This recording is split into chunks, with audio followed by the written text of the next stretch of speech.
Never mind the noise and the chatter. We are here for intelligent, fact-based conversation on this episode of Bergen Banter. Hi, everyone. I am Dr. Larry Levanka, and I am your host of the official Bergen Community College podcast. Have you heard the one about the dinosaurs coming back? No, really, the dinosaurs coming back. Well, maybe not the dinosaurs, or at least not quite yet, but the topic of de-extinction is coming en vogue. Now, you hear de-extinction? What does that mean?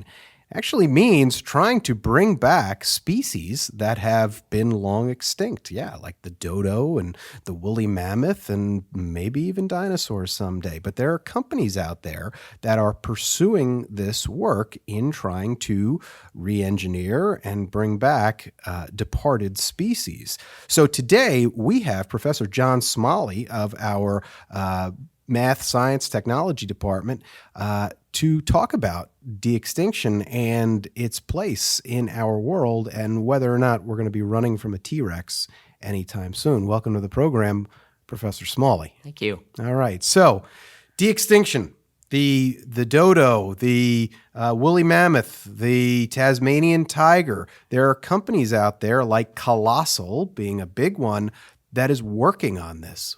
What's this all about, de-extinction? So basically, the idea is to use genetic information to try and de-extinct or bring back species that are no longer on the planet. There's a wide variety of technologies in play and that are used, and the thought is to, bring these organisms back onto the planet. And we can get into issues as to why would one want to do that other than the, hey, can we do it kind of a thing. And part of this gets into, for those of you who are familiar with in particular, the first Jurassic Park movie. Right. I'm reminded of Ian Malcolm, the chaos theorist, played by Jeff Goldblum, where he gets into a conversation and is like, basically you were so worried about whether you could actually do this and you weren't worried about should you actually do this. That's right. So, and that is a crux of this, issue right now. And life finds a way. Life finds a way, exactly right. And that is the title of this episode of the podcast. So okay, Colossal, other companies are actually doing this work. Tell us about the science of it. Functionally, what are they doing? Are they really bringing back these species, or are they hybrids? Explain to us how that works. Okay, basically, there's so many factors here. So short answer, no, they are not bringing back the species exactly as it is. In reality, if you want to think about it, what they're doing is they are de-extincting, or in some sense, resurrecting extinct genes.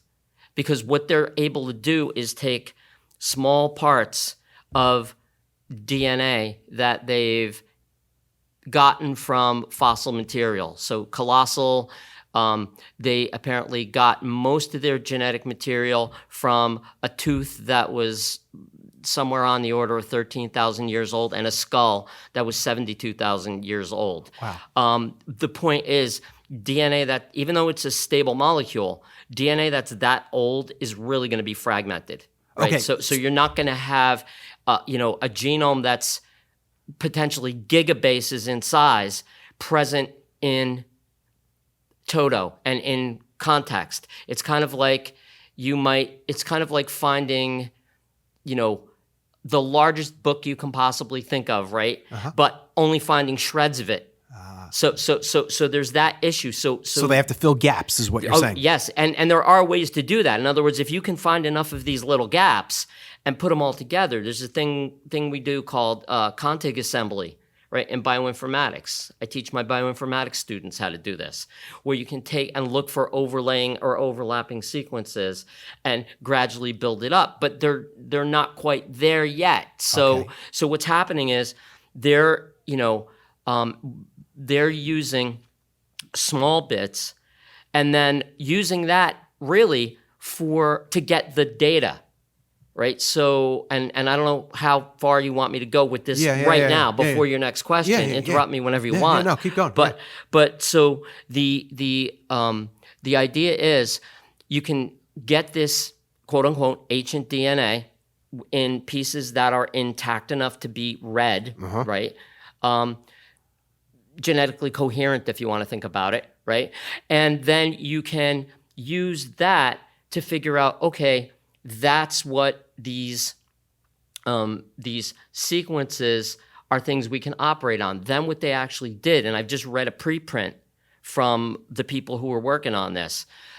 What they do then is take those areas that they know they've got reasonable sequence data. They turn around and compare them to homologous regions in existing canids, right? And so by doing a lot of analysis, they can figure out, okay, like where would this go in a canid genome? That's number one. But number two, if I wanted to take that section of, let's say, a gray wolf genome, which is what they did, what would I have to change the gray wolf gene, let's say, or the gray wolf genetic material, to be what the dire wolf would have been? Got it. Right? And so this is very, very piecemeal. I mean, it almost sounds... You talk about Jurassic Park before, and we joked about it. That movie is, 30 years old at this point? It sounds almost exactly what the filmmakers were describing, and it was a Michael Crichton book before that, but filling the gaps with West African frogs and so on and so on. And it had unintended consequences, right? I mean, it sounds stranger than fiction, but we're not talking about fiction right now. This is reality. It almost sounds like it's exactly what they're doing. Is it? In very large order, but it's even more. So obviously, the technology wasn't there when Michael Crichton wrote the book, and certainly when the film was made. However, the idea, the concept was certainly there. So conceptually, spot on. But the way they were doing it in the book/movie, it was more. It was too subject to randomness if you think about it. Now, with the advent of being able to do the DNA sequencing, pinpoint the locations you want to modify, and very precisely make the exact modification you need at the exact location you want, it's a lot more accurate and precise than Michael Crichton ever envisioned. So, but still not perfect. Right. Well, and you've got this biology behind it where you're talking about the genetic sequencing. But I mean, to me, as a layperson, it seems like quite a leap to go from sequencing to a living, breathing thing. How are they accomplishing that? So basically, several things are going on here. Number one, the technology relies very heavily on older stuff, in the sense that back in the 60s or 70s, people were able to actually clone amphibians by doing something called nuclear transfer.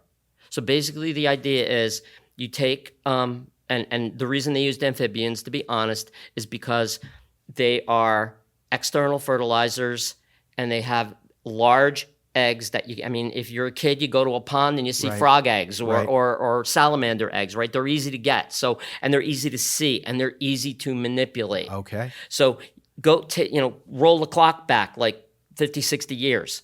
And now you're talking, all right, well, people said, well, kind of what if?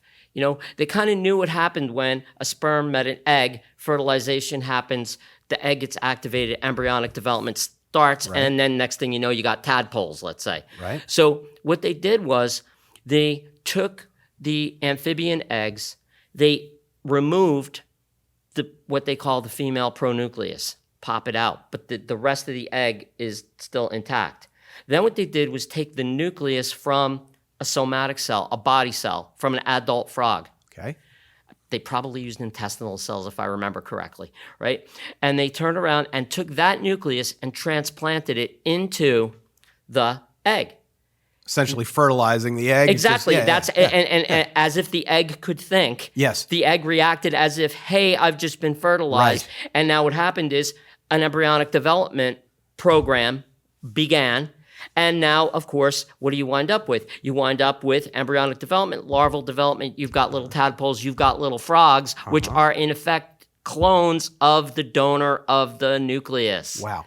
So they could do that. But I mean, it's one thing to do it in an amphibian. Once you, and it took a long time, right, before you could do it with, let's say, mammals. Because now you've got internal fertilization, you've got a uterus to worry about, you've got gestation, you got all that stuff. So that didn't happen until like 1996. Is that Dolly the sheep? Dolly the sheep, yeah. Exactly. Dolly the sheep. That's how she came to be. Basically, it was the same technology. It was nuclear transfer, but again, taking into account all those things. Now, so if you think about that, you can harvest eggs from a female sheep pretty easily. And if you think about it, to put it in human terms, this is almost like an in vitro fertilization kind of a thing. Yes, yeah. Right? So you take the eggs from the female sheep, you take the nucleus out, like I said, or the pronucleus to be correct. You have a donor, and you get and in Dolly's case, it was from mammary glands from an adult female sheep. Take the nucleus out, put it in, and again, now you got the problem of what am I going to do with this? Because it's a mammal. Right. Unless it implants into a uterus, forget about it. Nothing's going to happen. So then what you've got is you've got to have an adult female who's going to serve as a surrogate uterus. Okay. Right? It sounds like I talk about it now, and of course this is a bunch of decades later, and a whole lot of bugs worked out of the system. Yes. I make it sound easy. Okay, it's not. Yes. Like literally, and I say this to my biotech class all the time. You got to do thousands of these to get like a couple of them to work because there's so many things that can go wrong. But that's where Colossal is now, right? And companies like that. In a way, right? Yeah. But still, they've got to do what they're not saying, and they don't publish this sort of stuff, but you've got to realize there's many more failures than there are successes. Of course. And so what happens is, so then, in Dolly's case, then, okay, she happened to be a successful embryo implanted into the surrogate uterus, gestation happened, development, it came to term, and out comes Dolly, and she's basically a clone of, the donor of the nucleus, right? And then in 2001, there was a cat, Cece. Standard, right? Carbon copy, or copied cat, depending upon how you want to think about it. Yeah. But that cat was done the same way. What this is like, it's like a fusion of that technology coupled with the gene editing technology with CRISPR. Got it. So that's kind of the idea. So now where you're at is you've got basically gray wolf oocytes or eggs where the nucleus has been removed, but then you've got what you're going to put in there is going to be a genetically edited version of a gray wolf nucleus, get that in there, and then they're actually using large breed domestic dogs as surrogate uterus. And that, and we can get into this if you'd like, that creates all sorts of other issues. Yes. Is it the resurrection, though, of a prior species, or is it the creation of something entirely different? I mean, and that's the argument that I think I would make as a layperson. You're not bringing back the dire wolf. Right. You're creating something that has dire wolf DNA for sure, but it's something entirely different. Right. I would, at this point, I would definitely agree with that. Yes. And so again, all kinds of issues. Now, one might argue if you do that, if you make that an iterative process. Yes.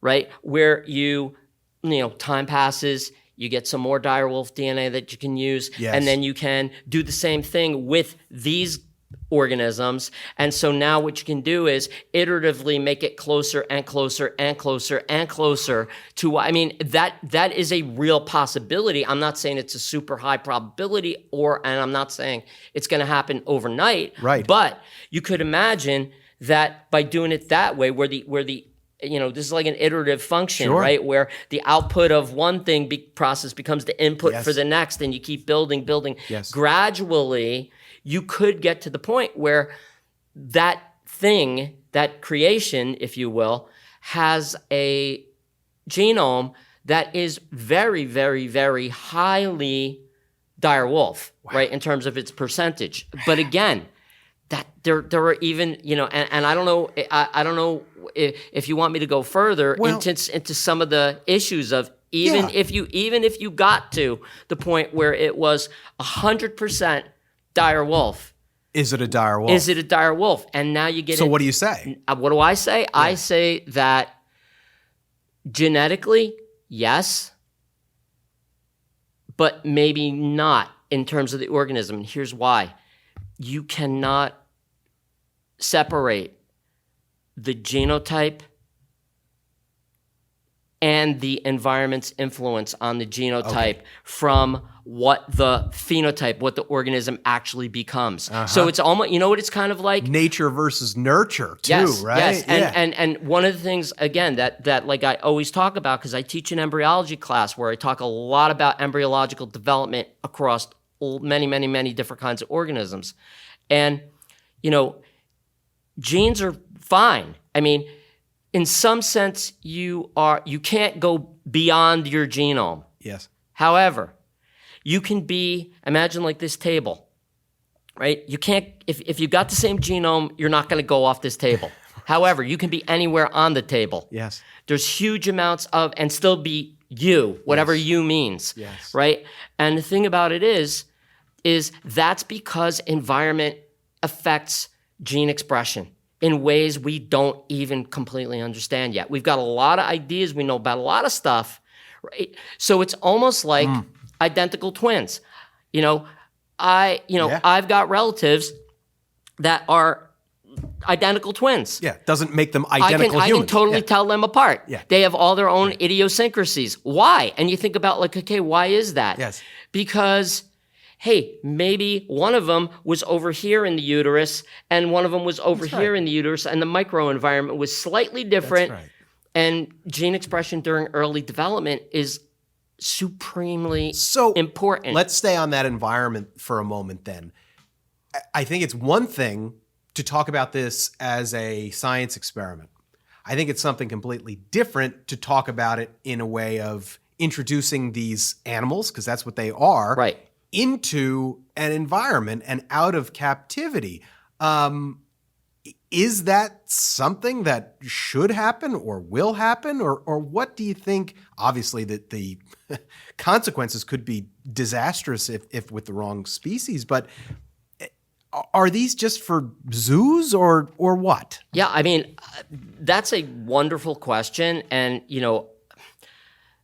in these moments, I literally, I'm always of two minds.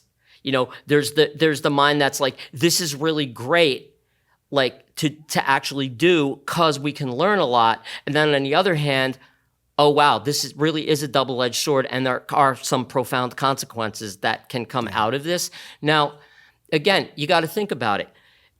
The planet is a very different place from the way it was when dire wolves existed. So now you got to think about, okay, let's imagine that we can get to a point where these really are quote unquote dire wolves for all intents and purposes. Okay. As you say, what's going to happen to them? I mean, you've got to think about what kind of habitat are they going to need? That's right. What is the range of these animals? Where are they going to live given the way habitat is so fragmented now due to human activities, right? I mean, that's a huge problem. That's one of the things that causes extinction in the first place. And that's the Goldblum point, right? In Jurassic Park, he said, well, they had their chance, right? And they didn't make it, right? So is that sort of nature's way of saying, look, the dire wolf, the woolly mammoth, no, they don't have a place in this world, but obviously their descendants may, right? And that is part of the natural evolution of things, that there may not be dire wolves, but there are descendants of the dire wolf, right? Right. Well, I mean, the thing about it is the environment, and you can take that as small a scale as you would like, or as large a scale as you would like. I mean, when I think of environment in that sense, I literally think about everything. Sure. Yeah. It is a strong selection agent. Mm-hmm. And if you as a species don't match with that context, you're going to be selected against, and you're going to be outcompeted, or, whatever. So yeah, and in that sense, you're right. And then, to get kind of circle back a tiny bit, what about the prey base for this organism? I mean, that's something that you got to think about. I mean, I think stuff that I've read recently seems to indicate that part of the reasons why the dire wolf may have gone extinct in the first place was their prey base was dropping out. Mm-hmm. So the normal organisms that, and to couple that with the fact that, there seems to have been really increased competition as the cats, the felids, got into North America, because they were like the canids and, dire wolf and its relatives and stuff like that. They were like literally, no pun intended, top dog as far as predators go. But then when the cats started to come, the cats could outcompete them in terms of the way they hunted. Interesting. And stuff like that. And so now you started probably seeing the prey base was not as available as it was. Who knows what was going on with the prey-based species as well? They may have been experiencing their own natural declines, whatever, plus the predation.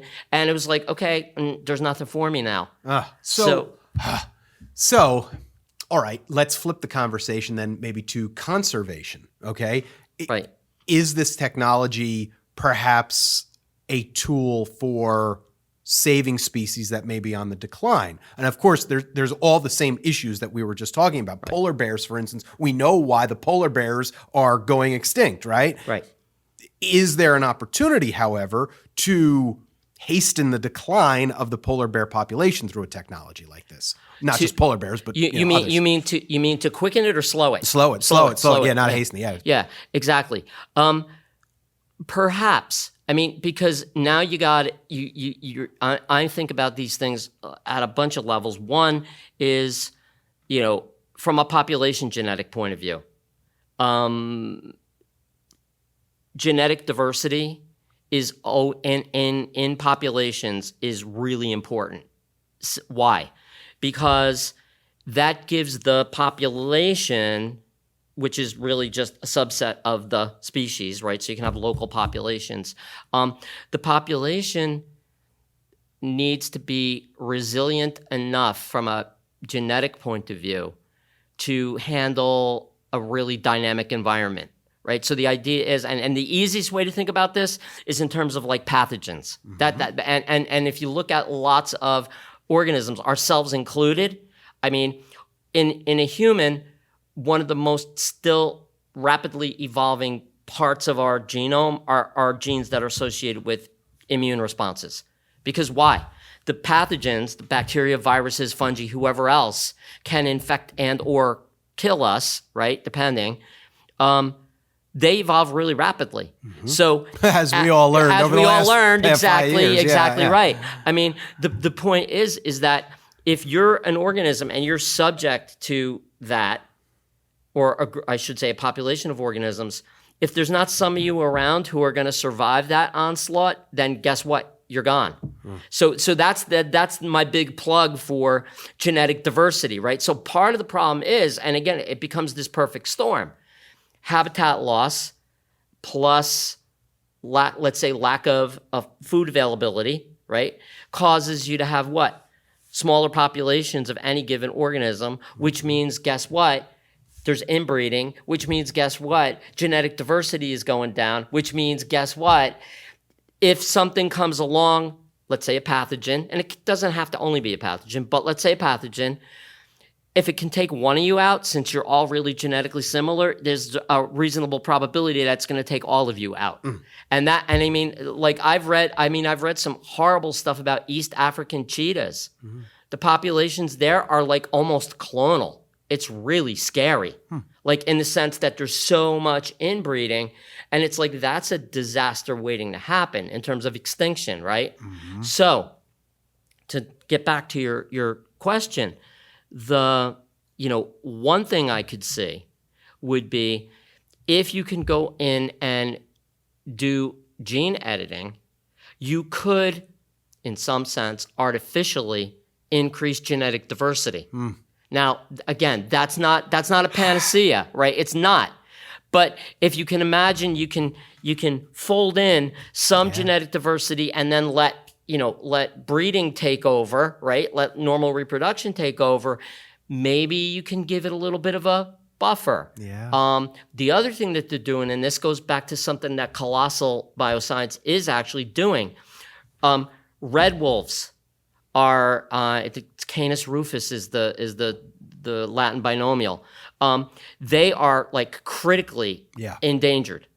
So what Colossal's been doing is going to like museum specimens and stuff and doing all the same kind of genetic analysis, but in this case, they probably have a lot better data just because the specimens are not as old and beaten up by the environment, right?